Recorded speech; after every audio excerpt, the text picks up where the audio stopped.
Hey everyone, welcome to another video in the Vegan Truth Project series. Today we're going to be discussing the term rape rack and whether we should actually be using it during our advocacy.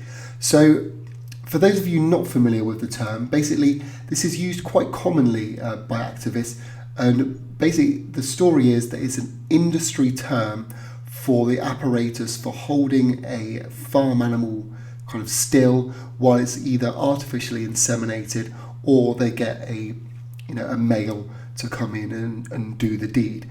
Now, I've got some reservations about this because I could not find this term actually verified anywhere. So I'm going to go through what I have found and then we can discuss a little bit more about whether we should be using the term. So firstly, if you go onto Google and actually search for the term rape rack, all you're going to find is just back-to-back vegan websites referencing the term. There is really no industry websites listing this term whatsoever, which is not great when you're trying to prove something to someone. We can see here we've got websites like the Humane Myth here, we've got Vegan Feminist, we've got PETA, and it pretty much just keeps going like that.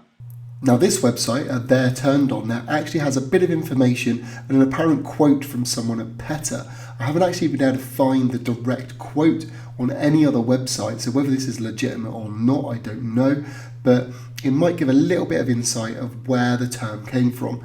So it says here, over the years, the term rape rack has gradually disappeared from the dairy industry's vernacular. It used to be common parlance in dairy farming. Today, farmers are far more savvy about terminology, as are other industries that use animals, says Katie Arth of PETA. As a result, the term has vanished from the farmer's vocabulary in the same way that iron maidens and restraint chairs have now been renamed sow stalls and gentling devices. The industry now prefers to use euphemisms such as breeding boxes to describe the boxes or chutes where female cows are restrained while a worker forcibly inseminates them. So from what I can gather, the term was basically industry slang at some stage for this apparatus. Whether it was used across all farms, we don't know. To be honest, I'd probably say it wasn't. I mean, without any further evidence, then we have no evidence to think that it was a prevalent term that was always used. And as this quote also says, it's a term that has also vanished. So therefore, it's not something that's used today. In fact, I've seen this term been said to farmers in the past and they look completely shocked. They have no idea what we're talking about, and that isn't the kind of reaction that we want from someone, because we want people to obviously take us seriously and listen to what we've got to say and not just think we're making up terms to shock people. I actually found someone on Reddit also trying to look into the actual origin of the word, and again, through all the comments here, no one can seem to actually give a proper source. Again, it's all just it's industry slang, but no one can reference where or who said it or how common it was. Now, the only official reference to the term that I can find is actually on a Wikipedia page about something called the Pit of Despair, which was actually some sort of experiments on monkeys by a psychologist called Harry Harlow.